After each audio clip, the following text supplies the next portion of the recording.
तो ऑफिशियल रूप से अब राजस्थान यूथ कांग्रेस के चुनाव का ऐलान होने के साथ ही अब वोटिंग प्रक्रिया शुरू हो गई है। और यह एक बड़ा अनोखा चुनाव है जिसमें वोटिंग प्रक्रिया बाकायदा 1 महीने तक चलेगी और उसके बाद में रिजल्ट किस तरीके से निकाला जाएगा इसको लेकर अभी कुछ भी फाइनल तौर पर नहीं कहा जा सकता। यह बड़ा अनोखा चुनाव पहले भी होता रहा है। पहले चुनाव होता था, उसी दिन वोट होते थे, उसके बाद में वोट होने के साथ ही रिजल्ट सामने आ जाता था। लेकिन बाद में इसकी प्रक्रिया धीरे धीरे बदलती गई और बदलते बदलते इस तरह से बदलती गई है कि किसी को यह विश्वास ही नहीं होता कि क्या वास्तव में वोट डालने से भी कोई उम्मीदवार जीत सकता है या इसका कोई और फार्मूला। जी हां, आज इसी पर करेंगे बात। मैं हूं जर्नलिस्ट योगेश के शर्मा और अगर आपको चैनल पसंद आए तो लाइक और सब्सक्राइब जरूर करें। तो बात करते हैं राजस्थान युवा कांग्रेस के चुनाव को लेकर। राजस्थान युवा कांग्रेस का चुनाव हमेशा हुआ है और होता रहा है। आगे होगा नहीं होगा पता नहीं, लेकिन होते होते हर बार इसकी प्रक्रियाओं में इतना बदलाव आता है कि लोग कंफ्यूज हो जाते हैं कि यह हो क्या रहा है। अब इस बार फिर बदलाव आ गया है। अब बदलाव के अंदर विधानसभा अध्यक्ष और ब्लॉक अध्यक्षों की महत्वपूर्ण भूमिका हो गई है। महत्वपूर्ण भूमिका होने के साथ में यह चुनाव बड़ा खर्चीला हो गया है।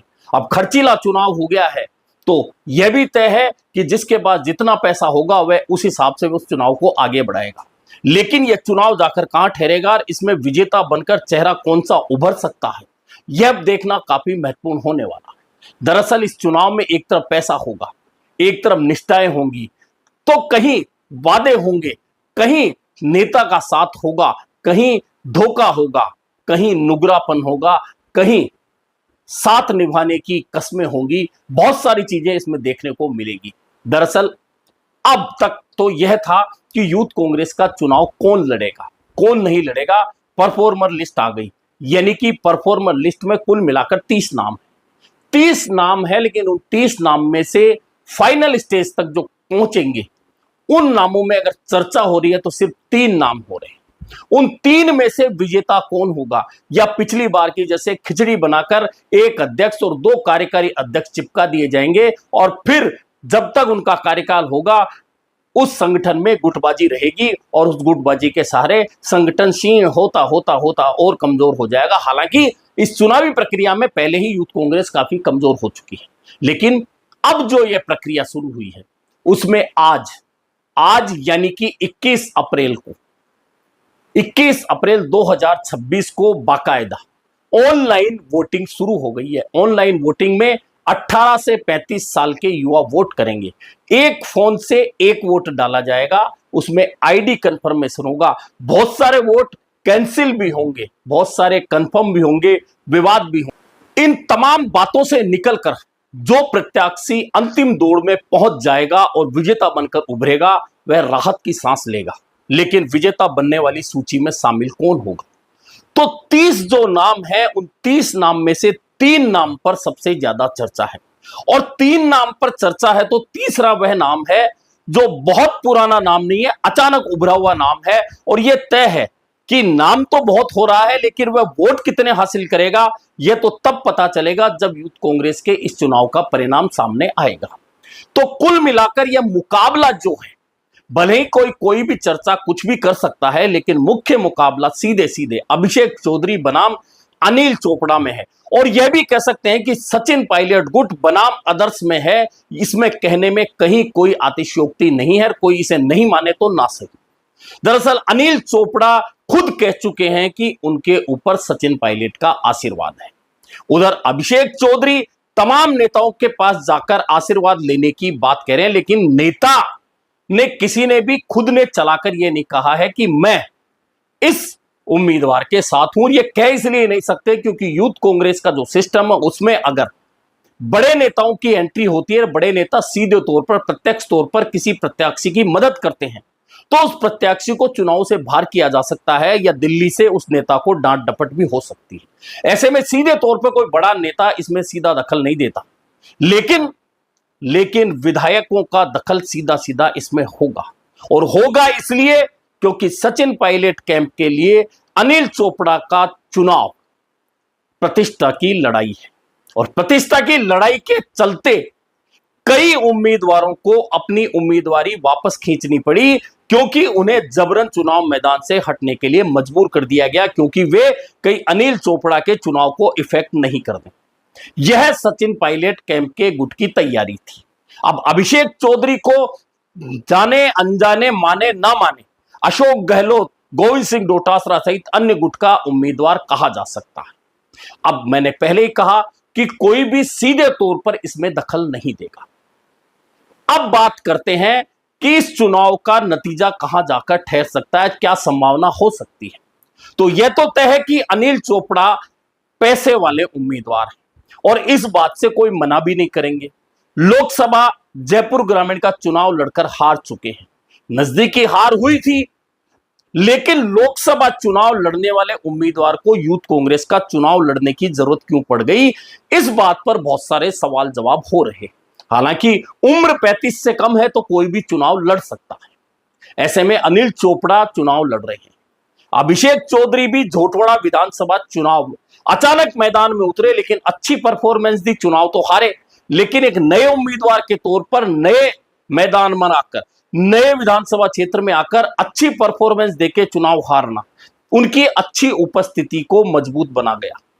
अब वे भी चुनाव मैदान में हैं। अब दोनों के लिए एडवांटेज क्या है? अभिषेक चौधरी एनएसयूआई के प्रदेश अध्यक्ष रहे। प्रदेश अध्यक्ष होने का उनको एक फायदा है, फायदा यह है कि पूरे राजस्थान में उनके पास टीम है और अनिल चोपड़ा पूरी तरह से सचिन पायलट की टीम पर निर्भर हैं। पूरे राजस्थान में वे जहां भी जाएंगे वहां उन्हें सचिन पायलट की टीम को बुलाना पड़ेगा, उनसे चर्चा करनी पड़ेगी, उनके दम पर चुनाव लड़ना पड़ेगा। यानी कि सारा हार जीत का दारोमदार अनिल चोपड़ा का सचिन पायलट की टीम पर हो गया है। जबकि अभिषेक चौधरी को भले ही अशोक गहलोत, गोविंद सिंह डोटासरा या अन्य लोगों का उम्मीदवार कहा जाए, लेकिन अभिषेक चौधरी को एडवांटेज यह है कि एनएसयूआई के प्रदेश अध्यक्ष रहने की वजह से उन्हें पूरे राजस्थान में हर जिले में एक टीम पहले की जो तैयार थी वह मिली हुई है। हालांकि कहने को मुकेश भाकर यूथ कांग्रेस के अध्यक्ष रहे और अभिमन्यु पूनिया यूथ कांग्रेस के अध्यक्ष रहे, विधायक हैं दोनों, इनका साथ अनिल चोपड़ा के साथ है। वह चाहे प्रत्यक्ष रूप से कह दें, अप्रत्यक्ष रूप से कह दें, लेकिन इससे कोई मनाही नहीं हो सकती क्योंकि वे दोनों भी सचिन पायलट गुट से जुड़े हुए हैं। अब हार जीत और वोटिंग का जो पैटर्न है उसके अंदर वही जीतेगा जिसका हर जिले में दबदबा होगा। यानी हर जिले में जिसके पास पहले से तैयार टीम है, वह टीम जितने ज्यादा वोट ऑनलाइन तरीके से शुरुआती दौर में डलवा लेगी, क्योंकि एक फोन से एक ही वोट डाला जा सकता है। यह बहुत महत्वपूर्ण कड़ी है। और अगर शुरुआती तौर पर जिस भी उम्मीदवार ने वोट डलवाने में सफलता हासिल कर ली, तो फिर जो पीछे रह जाएगा या पिछड़ जाएगा वोट डलवाने में, उसे एक महीने के दौर में दौड़ भाग ज्यादा करनी पड़ेगी, फिर भी वह उन चीजों को छू पाएगा, उन वोटों को छू पाएगा। इसमें मुश्किलें बहुत ज्यादा होने वाली है। अब दोनों उम्मीदवारों की बात करें तो अनिल चोपड़ा पैसे वाले हैं, पैसा खर्च करेंगे, लंबी लंबी गाड़ियां, बड़ी गाड़ियां उनके पास हैं, उनके साथ में पैसे वाले बहुत सारे लोग दिख रहे हैं और आगे भी दिखेंगे। और चूंकि सचिन पायलट खेमा साथ है तो निश्चित है कि अनिल चोपड़ा पूरा दमखम उन क्षेत्रों में ज्यादा दिखाने की कोशिश करेंगे जहां सचिन पायलट का प्रभाव है। लेकिन रेस्ट ऑफ राजस्थान में क्या होने वाला है? अब रेस्ट ऑफ राजस्थान की बात करें तो मैंने पहले ही कहा कि एनएसयूआई के प्रदेश अध्यक्ष होने का एडवांटेज कहीं ना कहीं अभिषेक चौधरी के साथ है। और अभिषेक चौधरी चूंकि मारवाड़ से आते हैं तो मारवाड़ में उनको टक्कर देने वाला फिलहाल जो 30 परफॉर्मर की सूची है उसमें कोई भी नहीं है। ऐसे में मारवाड़ का होने का फायदा अभिषेक चौधरी को निश्चित तौर पर मारवाड़ में मिलेगा। और वहां अनिल चोपड़ा कितने वोट अभिषेक चौधरी की टीम के तोड़कर ला सकते हैं, यह आखिर में जब वोटों की गिनती होगी तब पता चले। फिर राजस्थान के शेखावाटी क्षेत्र में आ जाइए तो शेखावाटी क्षेत्र में भी निश्चित मानिए कि यहां तीसरे उम्मीदवार राजकुमार परसवाल सीकर जिले के हैं। लेकिन मैंने पहले ही कहा राजकुमार परसवाल की एंट्री अचानक हुई है, उनकी बहुत ज्यादा पहचान नहीं है, लेकिन एंट्री धमाकेदार हुई है, इसलिए वे चर्चा में आ गए। और चर्चा में इसलिए भी आ गए कि वे हर नेता से मिल रहे हैं, यहां तक कि हनुमान बेनीवाल का आशीर्वाद लेने भी गए। ऐसे में राजकुमार परसवाल सीकर जिले से, झुंझुनू जिले से या शेखावाटी से कितनी ताकत दिखा पाएंगे यह महत्वपूर्ण है। लेकिन इसके अलावा जो रेस्ट ऑफ राजस्थान शेखावाटी से लेकर गंगानगर तक का एरिया बनता है, वहां निश्चित मान के चलिए कि सबसे आगे कोई रहेगा तो अभिषेक चौधरी को फायदा होगा। और ये इसलिए होगा कि वही बात कि उनके पास हर जिले में उनकी खुद की टीम है। किसी नेता का साथ उन्हें मिलेगा यह बाद की बात है, लेकिन अपनी टीम के सहारे भी वे एक अच्छी बढ़त बनाएंगे। अब जो असली मुकाबला अभिषेक चौधरी और अनिल चोपड़ा में होना है वह अलवर से लेकर और चित्तौड़गढ़ के बीच में होना है, यानी कि पूर्वी राजस्थान का यह जो हिस्सा है इसमें चूंकि सचिन पायलट का प्रभाव है, लेकिन सचिन पायलट के विरोधी लोगों की भी यहां कोई कमी नहीं है, नेताओं की भी कोई कमी नहीं है। ऐसे में यहां जो मुकाबला हुआ उसमें अभिषेक चौधरी बनाम अनिल चोपड़ा के बीच में लगभग बराबर की जंग रहने वाली है। जो सचिन पायलट समर्थक हैं अनिल चोपड़ा के साथ होंगे, लेकिन जो सचिन पायलट को पसंद नहीं करने वाले नेता हैं वे चाहे अनचाहे, मांगे बिना मांगे भी अभिषेक चौधरी के लिए मेहनत करेंगे, कोशिश करेंगे कि यहां से अनिल चोपड़ा कमजोर रहे। ऐसे में यह जब पूरा क्षेत्र आ जाएगा उसके बाद में असली जंग आएगी जयपुर रीजन में। और जयपुर रीजन में इसलिए यह जंग होनी है क्योंकि अनिल चोपड़ा जयपुर ग्रामीण से लोकसभा के उम्मीदवार रहे हैं और अभिषेक चौधरी झोटवाड़ा से विधानसभा के उम्मीदवार रहे हैं। और लोकसभा और विधानसभा क्षेत्र एक ही जयपुर ग्रामीण के क्षेत्र हैं। अब अनिल चोपड़ा और अभिषेक की जो यहां लड़ाई होगी उसमें यह तय है कि जो ग्राउंड है अनिल चोपड़ा का वह जयपुर ग्रामीण है।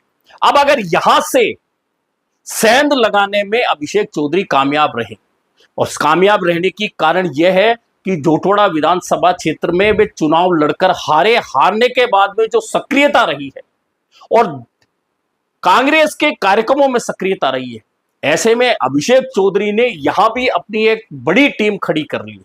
और बड़ी टीम खड़ी कर ली है तो कहीं ना कहीं वह टीम अभिषेक चौधरी के लिए इन चुनाव में काम आने वाली है। अब प्रचार प्रसार ये वो जो भी है उसमें निश्चित मानिए कि मैंने पहले ही कहा अनिल चोपड़ा पैसे वाला, पैसा ज्यादा खर्च करेगा तो निश्चित है कि प्रचार प्रसार में ज्यादा अनिल चोपड़ा नजर आए। लेकिन ग्राउंड रियलिटी की बात करें तो जहां जिनसे लोगों से बात हो रही है उनमें अधिकांश लोगों की जो जुबान से नाम निकल कर आ रहा है अभिषेक चौधरी का आ रहा है। अब वे नाम लेने वाले अभिषेक चौधरी की मदद कर रहे हैं नहीं कर रहे हैं यह तो परिणामों से पता चलेगा, लेकिन यह तय है कि आज से जो वोटिंग शुरू हुई है असल खेल उसी का है।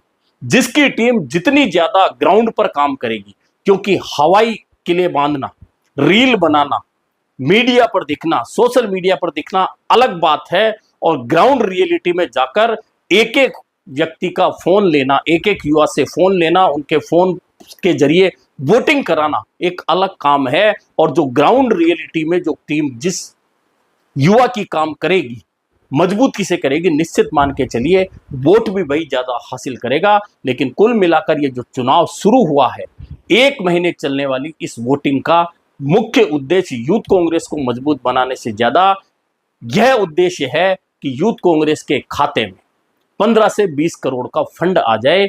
यह चुनाव का मुख्य उद्देश्य है, क्योंकि जो फीस है 75 रुपया एक व्यक्ति की फीस कर देना, यानी कि जो चुनाव लड़ रहा है निश्चित है कि उसको वोट चाहिए तो वह फीस भी उसे ही जमा करानी पड़ेगी। और जिन लोगों को साथ लेकर घूम रहे हैं या जो टीमें गठित करके घूम रही हैं, गाड़ी घोड़े से लेकर खाने पीने और रहने तक के खर्चे भी उम्मीदवारों को वहन करने पड़ेंगे।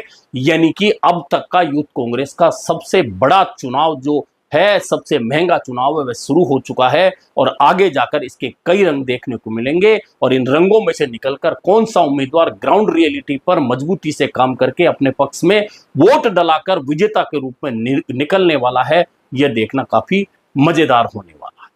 अभी के लिए इतना ही, फिर मिलेंगे नए मुद्दे पर चर्चा के साथ।